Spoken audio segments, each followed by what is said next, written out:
Ian? Thank you very much. Hello there, people. This is my talk on from an IVI in a box to a car in a box.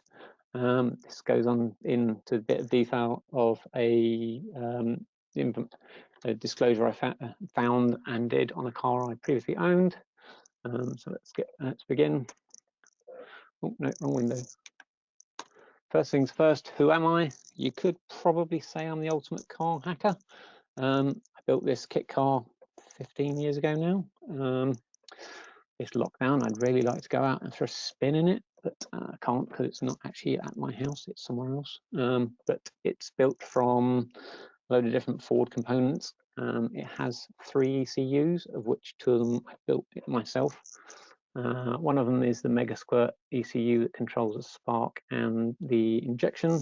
The other one is the little device in the top right hand corner there that is a data logger that actually uses CAN to get messages from the Mega Squirt ECU and logs that to an SD card so I can know how my car is actually going. Down the bottom there is actually a little disclaimer. The work I carried out in my own time on my own vehicle, nothing to do with any current or previous employer. Another part to that is if you brick your own car, please do not blame me. It's quite easily done. I've done it myself. A few years ago now, I plugged in one of my own built CAN adapters into my Jag at the time, turned in the ignition, it lit up like a Christmas tree, and then came up a message, can't find gearbox, at which point I went, oops, that's not a good idea. So I turned it off, unplugged the cable, turned it back on, still can't find gearbox. At that point, I'm thinking, oh no, I think I've broke it, and the dealer doesn't like me the best of time, so I'd better try and fix it. So I went and got my tools, disconnected the battery, plugged it back in, still can't find gearbox. At this point, I'm really panicking. It's late in the evening, and I'm like, oh no, I don't know what to do. So I'll go for the longer version of disconnect the battery, leave it off for 20 minutes and see what happens. Luckily, after those 20 minutes, plugged it back in, got in the vehicle, turned it on, no error messages, no lights, no nothing. Sweet, everything's okay. By this time, it's about 11 o'clock at night, so I decided not to do any more on it at the time. Next morning, I went for a drive, pulled off the driveway, put my foot down, it accelerated, it kept accelerating. It had forgotten how to change gear. It took 3.5 weeks to learn how to change gear again. And me, like an idiot, 6 weeks later, did exactly the same thing again and caused exactly the same error message. Everyone always tells me I should have actually recorded it. I'd forgotten that I'd previously done it with the same bit of hardware. But onto the meat of the talk itself. So my car hacking background, 2018 or 2017, I found the issue with my car. I then presented at DC 4420 B-side London Rookie Track and DEF CON 26 in the car hacking village. Web browsing from a car, what's the worst that can happen? We'll go into that in a second. In 2018 and 2019, I was also part of the team of car hackers that were invited to the Bug Bash events in the US on real vehicles to hack to see what we could find. DEF CON 27, I was part of a bug crowd car hacking panel with both CyberGibbons and Spectres. Also last year I was at Auto Isaac in America for a car hacking vulnerability disclosure process panel, and now for my sins run the Car Hacking Village UK, of which I did 6 B-sides events last year, Hacking the Box Amsterdam, SteelCon Interpol event, 44Con training and Black Hat EU. This year I've done B-side leads. There's a couple there that have been now cancelled. There's a couple planned later on in the year. But I now take my car in a box to these events for people to have a play with, because it's slightly safer if they break my car in a box and they do it on the road and possibly kill someone. I have actually been asked to take my car in a box to Brazil, Australia, India, Philippines, Singapore, DEF CON, amongst others. Logistically, I'd like to, but it's a bit of a pain. So not really going to unless I can get it there in the back of the car. So onto the disclosure itself. In July 2015, I purchased this vehicle here. It's a Citroen DS5. It's the top of the range, 1955 limited edition. It had all the toys, all the bells and whistles, including an 8-inch touchscreen, I think, in that you could surf the internet on the head unit via tethering to your phone over Wi-Fi and or Bluetooth. Great idea, wonderful. Why you'd want to do it though, I don't know, because the UI was absolutely rubbish. However, when you did tether to the phone itself, if you used Nmap and scan the other way, you found 23.111.3333 and port 20,000 open. As my day-to-day job as a network engineer, decided to telnet to it, see what I could find. On telnetting to device, there was no authentication at all. Straight in into the file system, and then had a look around. Found some SQLite databases, which you could then extricate off the device, either via the USB port itself or by mapping a path over FTP. So you could, within those SQLite databases itself, there was your GPS history, your telephone book, and your phone history. Wonderful, GDPR out. In 2017, I decided to purchased my new vehicle, my Jag itself. So I then disclosed this information to the manufacturers. Peugeot Citroen, being French, didn't quite get it. Their view on the matter was it's up to the users to secure their own Wi-Fi. That being, I'm not saying the Wi-Fi is not secure. I'm saying that you really shouldn't have Telnet enabled on your IP stack. So I gave them a little scenario. Your phone's run out of battery. You want to go to the cinema. So what do? You pull into McDonald's, park up in the car park. You tether through McDonald's Wi-Fi. You then have a look on the internet, see what's on the cinema. And while you're doing that, some scroll in the car park running Nmap. They then have access to your head unit. They now know where you live because everyone logs their home and work details.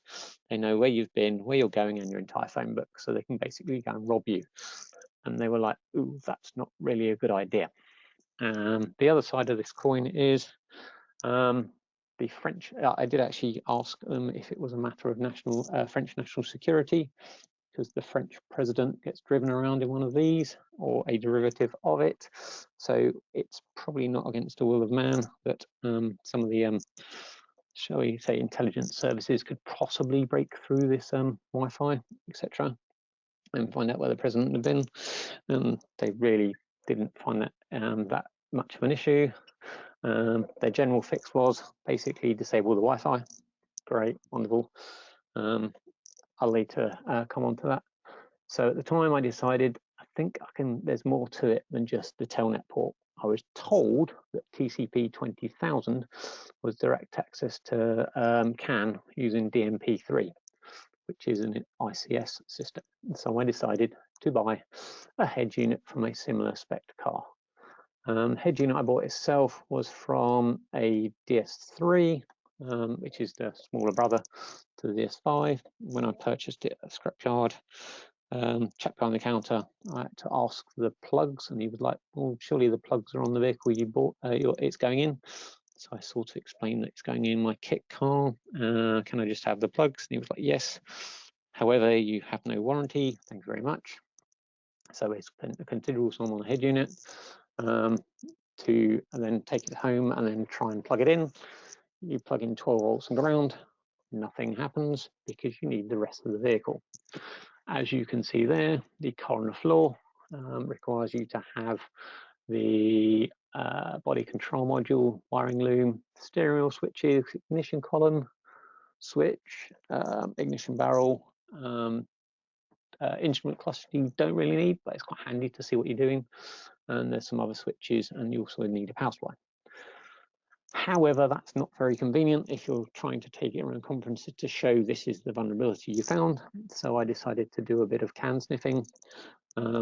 Within that CAN sniffing, I found 5 messages that are required to tell the head unit to turn on. I then created a head unit in a box, which is this one here. If you look in the bottom left-hand corner of the bottom, there is a blue box that has an Arduino Nano in. That basically spews the 5 messages on the CAN bus required to basically tell the thing to turn on. On the top of the head unit itself, there is a little Wi-Fi logo. However, this one has had its Wi-Fi disabled in software, which is a bit of a pain because I can't really show the hack that I found because I found it over Wi-Fi. However, the Bluetooth personal memory network hack still actually is possible. So you can still tether via Bluetooth to this head unit and then telnet into it and explore the file system. I need to get hold of a car with the head unit with Wi-Fi working, so I can basically copy the files off and test it. I did copy the files on for my from my DS5. However, all that did was end up turning the screen upside down, which is not a good idea. After this happened, I sort of parked it for a bit. I did the bug bash event with BugCrowd and a manufacturer I cannot name, where I found a major vulnerability that had a 5-figure payout between the 3 of us. That then gave me a bit of spare money to then continue with my car in the box, car on the bench. Here is my inspiration. You've all probably seen it before at DEF CON or other conferences. GRIMM's 3PO. I would like to have my car in the box in the same location as 3PO sometime in the future. Working on that one, I think. So here is GRIMM's 3PO. It's all the components from a Focus 2015, I believe. However, it doesn't. Which one? 2012 Ford Focus. Okay, 2012. Mine's a 2015 Peugeot 208, but thanks, mate. So as I had a large selection of the parts already, I decided to go for the car in the box, or in this case, car on the floor. So I then had to purchase steering rack ECU, main fuse box, throttle body, engine ECU, ABS ECU, pedal, all those other components there. That laptop there is a steam-powered thing from the early noughties, I believe, which runs the Peugeot diagnostics thing that you need to actually enable some of the functions. However, that version of software isn't new enough to actually allow you to turn on some of the really advanced features like park assist, because in theory this has a electronic steering rack which will allow you to do the self-parking function. It does, when you turn the ignition on, allow you to actually get some purchase and actually turn the steering rack, but it won't actually steer itself. Still got to do some fuzzing on that one because it might be a case of getting it working. To create a car in a box, what's the first thing you have to do? You have to work out the wiring. Here is the wiring diagram for my kit car's main ECU, the Mega Squirt 2. It has a DB37 plug, of which 26 cables are connected, I believe. 6 of those are ground. So there's about 20 cables. It's a 4-cylinder running wasted spark and batch injection with 102 sensor, couple of temperature sensors, crank position sensor, and a throttle position sensor, and a couple of fuel pumps. Not very complicated. My car in the box is based on a Peugeot 208 1-litre 3-cylinder thing, which runs sequential injection, coil and plug, dual O2 sensor, dual variable valve timing with dual camp sensors, air water temperature sensor, manifold air pressure sensor, electronic throttle body, and electronic pedal. If you look closely in the middle there should be 3 connectors for the main ECU. 2 of those are 53 pins, the other one is 32 pins. So potentially there's 138 pins available to actually connect it to just make the ECU work itself. Wiring diagrams on a PSA device is an absolute pain. You can get access to them through a paywall through Peugeot's website. But however, they're not actually, you don't actually ever get a wiring diagram for the whole vehicle. You get a functional base wiring diagram. This is the one for the engine ECU. You get a different one for the lights. You get another one for the side lights. You get another one for the indicators. If you ever try and do this, just try and download as much as you can, print them to PDF and save them for later, because there will always be a case of coming back later to actually try and work out what's plugged into what. So the next bit of fun is how do we make the car think it's a car? First ECU to play with is the engine. So the engine relies on a couple of signals to actually think it's rotating. There's a crank sensor and the cam sensor. The crank sensor on most sort of petrol engines is either off the back of the flywheel using a 36-in-1 sensor or a 60-in-1 sensor like the Peugeot shown here. This picture here is actually the picture of the top of the engine. On the end of the two camshafts is where the sensor points to, and those sensors can tell exactly where in the rotation path the actual cams are to adjust that to give it the variable valve timing. There are two cam sensors. There's a single crank sensor. So onto the signals themselves. This here shows the signals from an ArduStim bit of software that runs with an Arduino.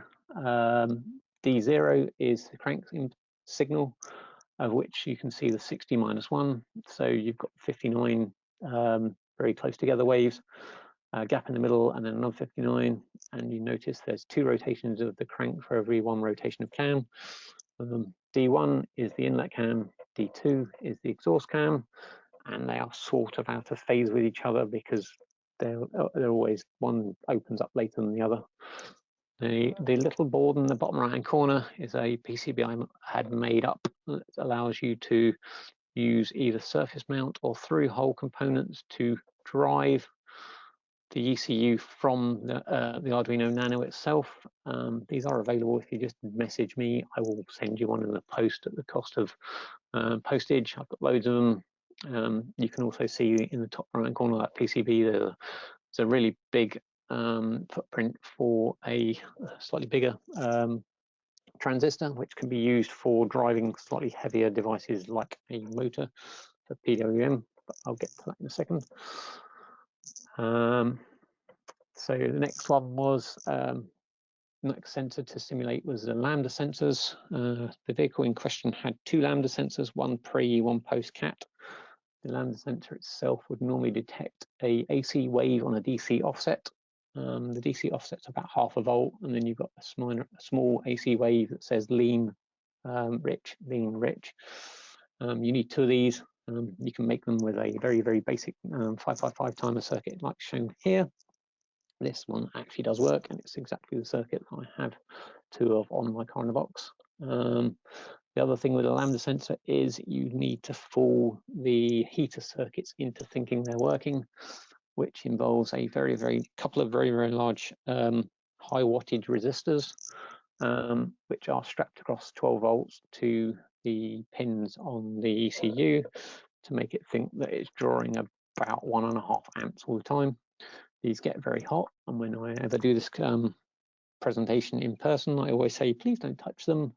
And by the end of the day, someone's gone around the back and touched it and gone, ow, that's very hot. Not a clever idea. That's why I warn you not to touch it, but if you're stupid enough to touch it, good luck. The hardest one of the sensors to actually simulate itself was the ABS wheel speed sensor. This little box of tricks here, again, has an Arduino Nano and a CAN controller in it. There's a little ArduStim board there with a slightly bigger footprint transistor and a display. The number on the top is the current required speed that you want. The number on the bottom is the speed that it's reading from the CAN bus off the vehicle itself. And there is a potentiometer on the right, which allows you to adjust the speed from 0 mph to I think it goes up to 148 on the Peugeot. Basically, what you see in that plastic tub in the middle there is a big motor that uses pulse width modulation to make it slower or faster, and 4 wheel speed sensors. The actual car only needs 2, but that gives me a bit of redundancy in that if the spacing is not exactly correct, it will keep going for the portion of the day for how long I normally have to have it running for. When I first did it, it only had 2, and if one of those went wrong, the only way to get it back was normally to get the steam-powered laptop out and reset the ECU itself, which takes a while and is a pain. There are 2 other devices to full sensors on the car in the box itself. There is a potentiometer for the fuel gauge and also a potentiometer for the air temperature. Those then adjust dials on the instrument cluster itself. So the car itself has 4 CAN networks.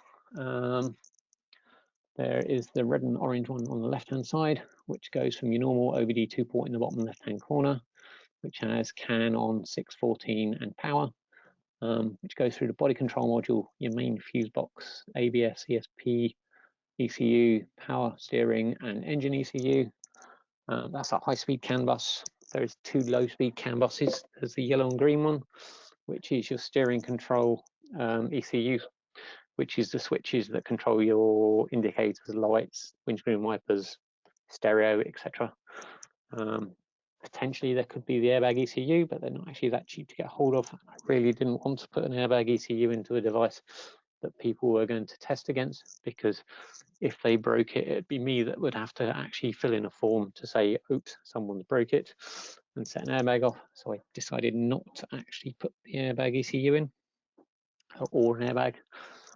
There is also an additional OBD2 port attached to that said bus. That is a low-speed bus. There's power attached to that as well, so if you want, you can plug in a device, see what's going on that bus. There is a second low-speed bus with the instrument cluster, the matrix inside the instrument cluster, which is normally where it shows up your GPS navigation hints and things. And there's the head unit, and again another additional OBD2 header. There is actually a 4th CAN bus between the screen and the IVI.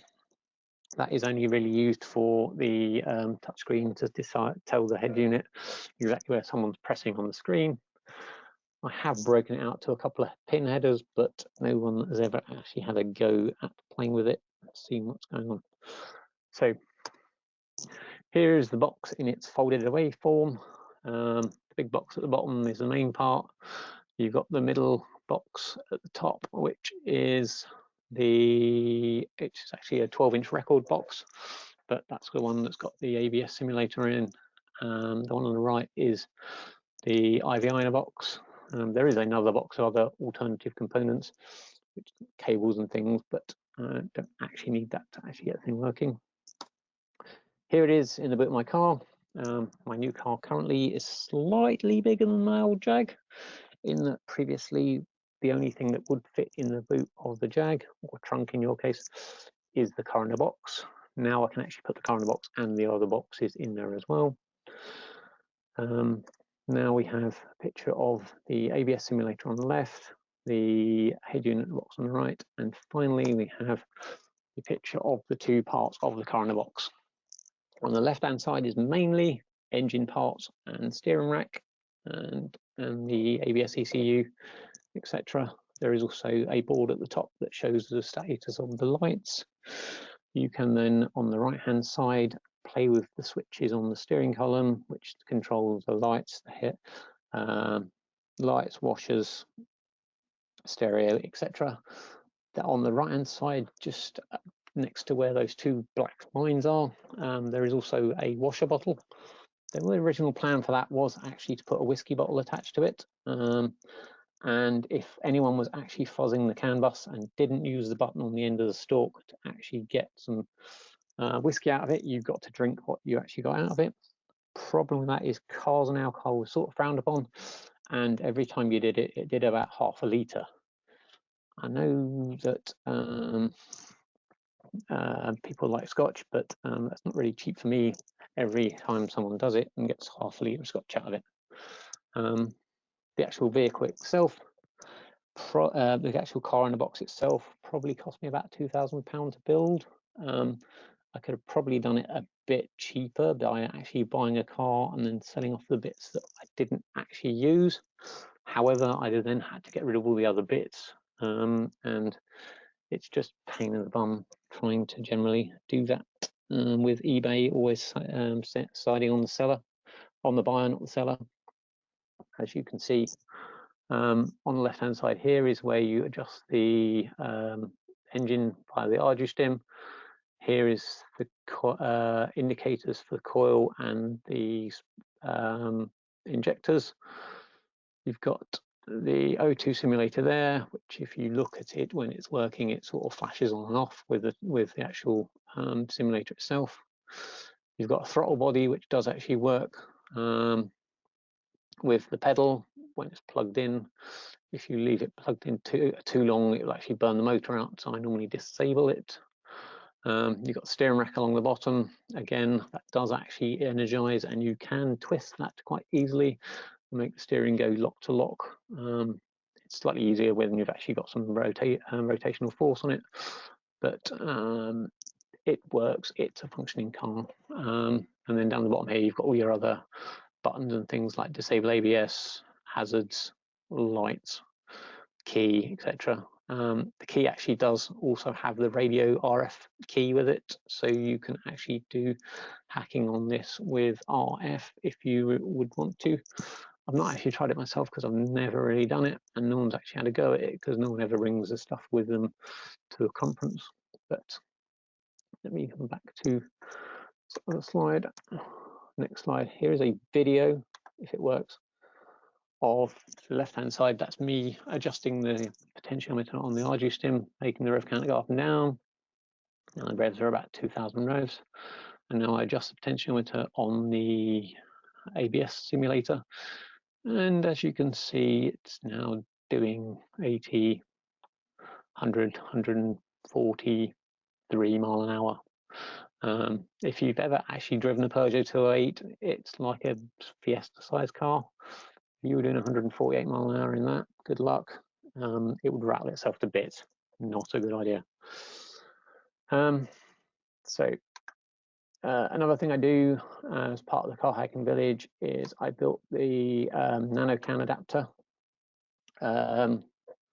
This PCB here will allow you to build your own CAN adapter for less than $5 with a $2 Arduino Nano and a $1.50-ish CAN controller board.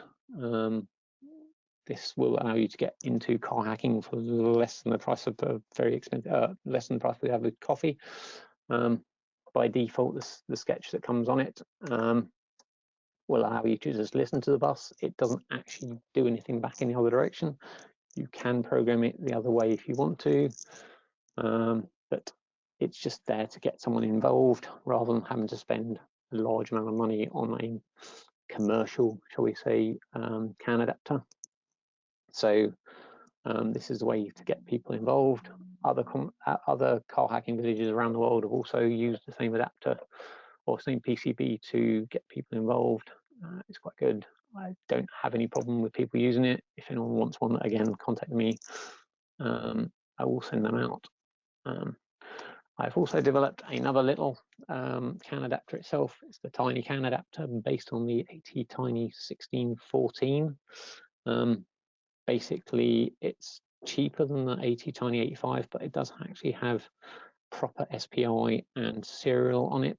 That there probably costs less than $4 or $5, and it's not much bigger than the actual CAN OBD2 port itself. This one here can be used for, shall we say, surreptitious means. You can plug this in. It's powered off the bus itself through the power ports, and it will then squirt messages in depending on what message you actually receive in, as long as you've programmed it with that.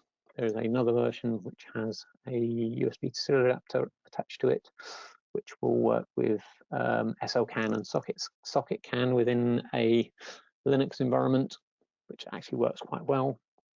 Again, pretty cheap to actually build. I've not published these on GitHub yet, but I will at some point. But these are more for playing around myself. Here is a video of my car in a box, and this is what I call disco mode, which is basically on the same bus as the steering control on the car in a box, and it basically forges the messages that would normally come out of the steering switch control very, very quickly. So you can then spoof it to make those messages happen. When I originally did this, I actually made it flash the main beams as well, which is great. You can hear the relay clicking until it actually fused the relay completely shut, which is like, oops, not a great idea. So I had to replace the relay, change the code slightly, and it still works, but it's not a good idea to actually flick a relay really, really fast, because it actually shuts itself up and breaks itself. Finally, I'd like to thank my missus for putting up with me while I was building this, and for the last year when I've been taking it around to different conferences. I'd like to thank the GRIMM team, Bryson, Brian, Matt, Bitbane, etc., for the assistance in when I was actually building the car in the box, and for the ongoing support with retweets, etc. And I'd also like to thank the Car Hacking Village team for sort of taking me in and letting me be part of the Car Hacking Village event, both in Vegas and also here in UK and Europe.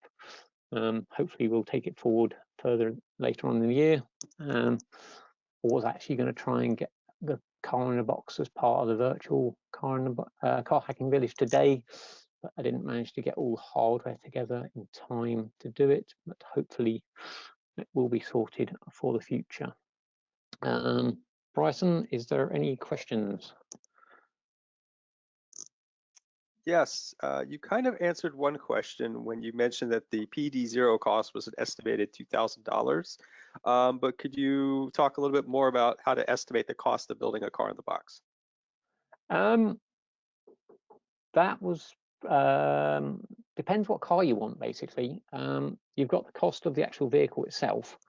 The way I built mine was I actually built it from components that were bought from eBay. So instead of actually going out and buying a whole car and stripping it to pieces and putting it back together again, I actually built all the bits off of eBay, which is sometimes fun because they don't always come in the greatest condition. The actual car is quite a small car, so it doesn't have as many ECUs as you would think something like a BMW would have. Some of the bigger vehicles would have a separate ECU in each individual rear light cluster, whereas this, most of the functions of the lights and doors and etc. was in the body control module.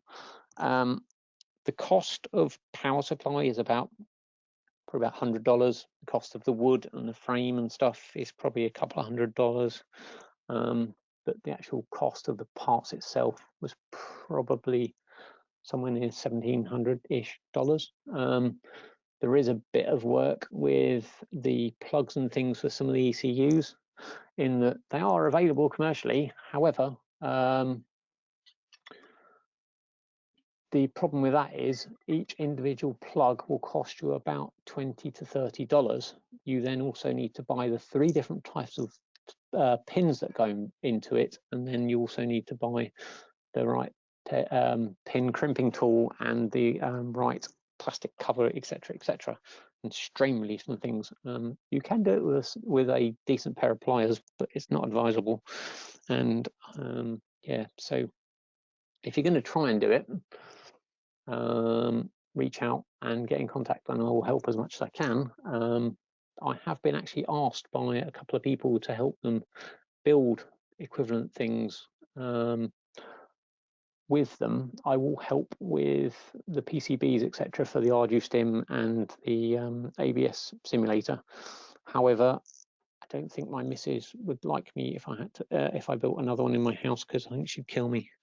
I've not been married long, and I'd like it to keep going. I don't really want to have to move into the garage just yet.